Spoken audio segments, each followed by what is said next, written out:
Well, good morning everyone. Hope you are doing good and having a great week. To all my returning subscribers, thank you for your support.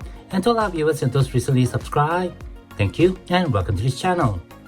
So I was recently back in Seattle of Washington State, and I took the opportunity during my visit to stop by the Washington Numismatic Gallery, otherwise also known as the Coin and Stamp Shop, which is located at the Seattle Convention Center. During that visit, I did add quite a few of the 90% silver Roosevelt dimes to my silver stack. As you can see over here, I have the stack right out from the box. And for this video, we're going to review what I picked up from the Coin and Stamp Shop in Seattle of Washington State.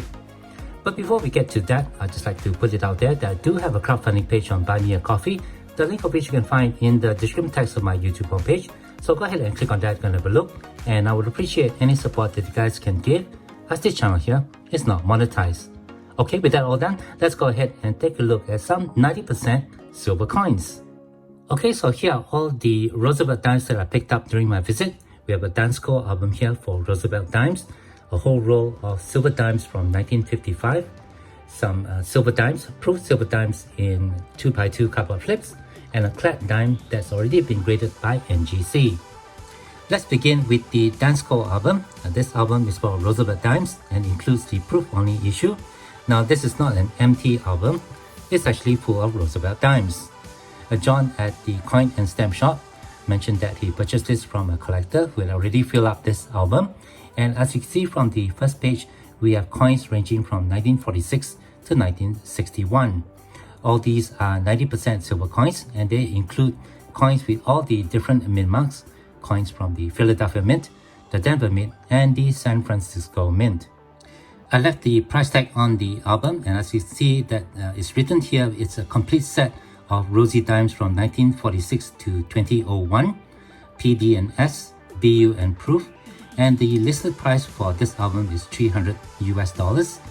I didn't actually purchase this album for that price. John gave me a really good deal for it, one which I couldn't say no to, so I immediately snapped this up.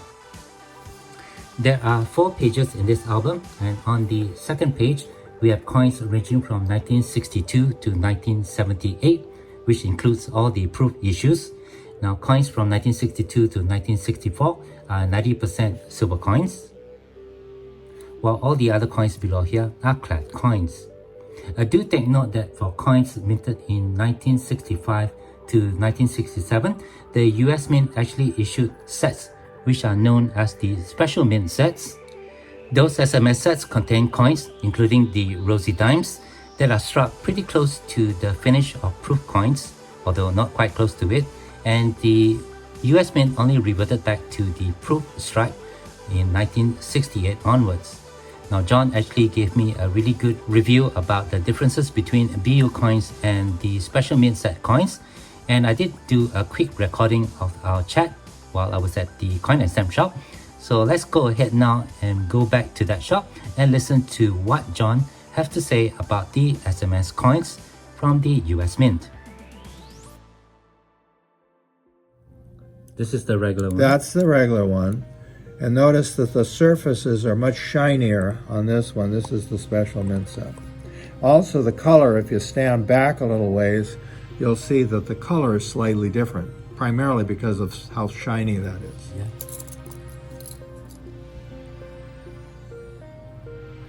And they got better each year. The 65 is not quite as close to being at full proof as the 66. By the time you get the 67, it's basically the same as if they had made a proof. In other words, they were still calling it an SMS.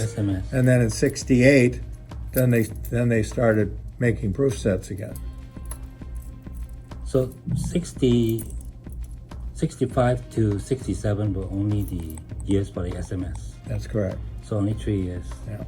Is there a difference in value for BU and SMS if you're looking at it?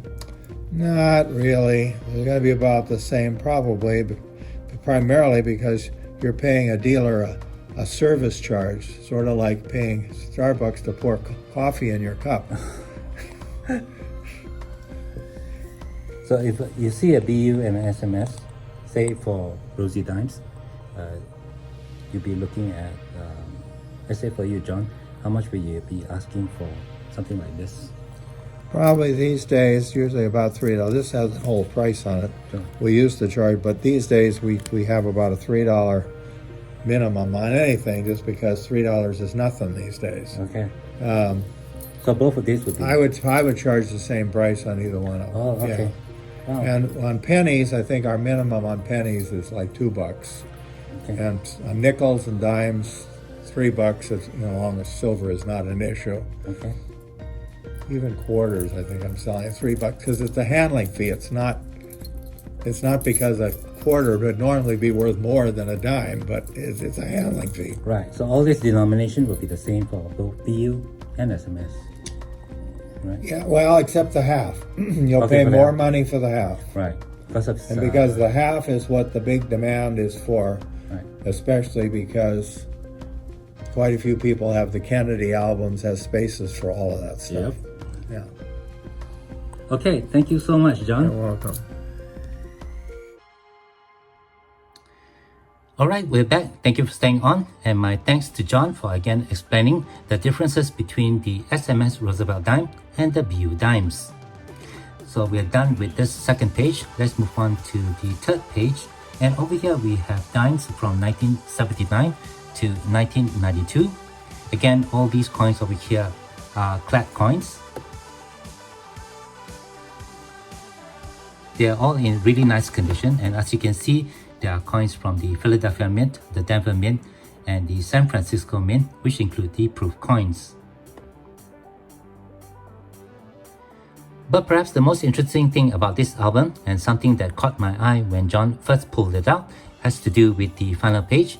And over here we can see the Roosevelt dimes that range from the year 1992 up until 2001.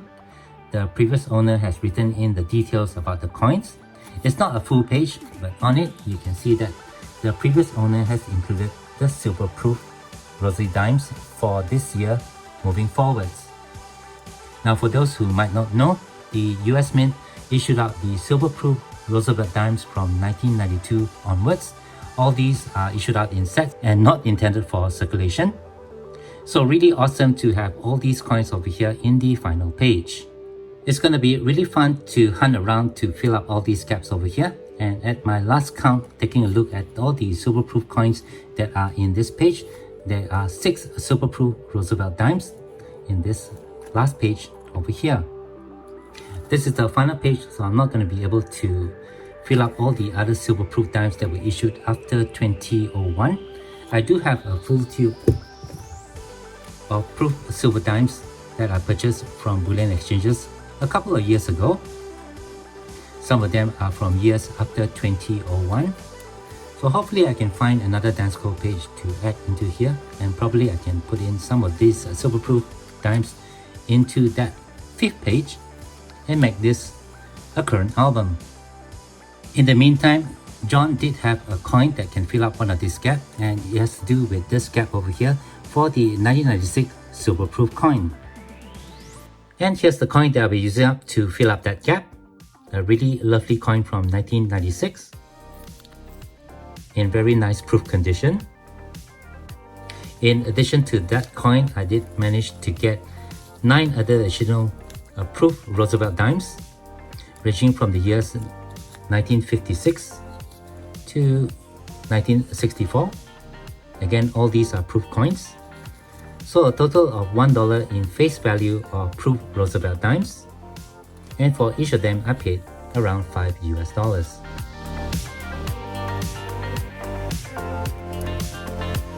John also had this roll available for sale. This is a full roll of $5 in face value of Rosie dimes from 1955 from the Philadelphia Mint, still in its original roll from the bank. That's T.M. Baker & Co., Tacoma, Washington. So really an awesome score from the coin and stamp shop. And if you watched my previous video where I visited the store a couple of years ago, I did pick up a similar roll from John, which is in this tube over here. I kept the roll in its original packaging. And you can see that they are both identical. So right now I have 2 of these rolls from the Philadelphia Mint from 1955, And along with the other 2 rolls that I have from 1955, over here we have rosy dimes from the San Francisco Mint and from the Denver Mint. I now have 4 full rolls of rosy dimes from 1955. And incidentally, 1955 is the year where the silver Roosevelt dimes have the lowest vintage numbers.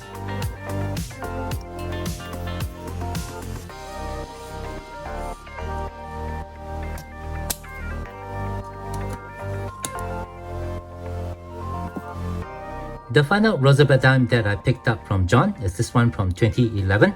This is from the San Francisco Mint. It's a proof coin, although it's not a silver coin. This is a clad coin. But John only wanted $15 for it. I'm not really sure about the market values for graded Roosevelt dimes in the United States, but I thought this was a fair deal.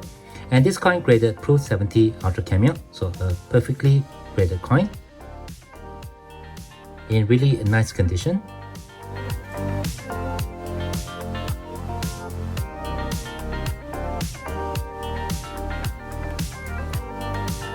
And a very nice addition to my collection. So with the addition of this latest Dansco album here that I picked up from John, I now have 3 Dansco albums in my collection. One here for the Franklin half dollar, while the other one is for silver dollars. So my collection is coming along nicely, along with my stack of silver Roosevelt dimes. And with that, I guess that will do it for this video. Thank you very much for watching. If you are in Seattle or if you are planning to visit the city, don't forget to stop by the Seattle Convention Center and pop by the Washington Numismatic Gallery, otherwise also known as the Coin and Stamp Shop. Go and look out for John and take a look at all his numismatic items that he have available and tell him I sent you. If you do have any questions or comments, please leave them below. Otherwise, don't forget to leave me a like if you have enjoyed this content, and be sure to hit that share and subscribe buttons down here if you have not done so. As always, from everybody over here, you all please take care, be safe, and have a nice day.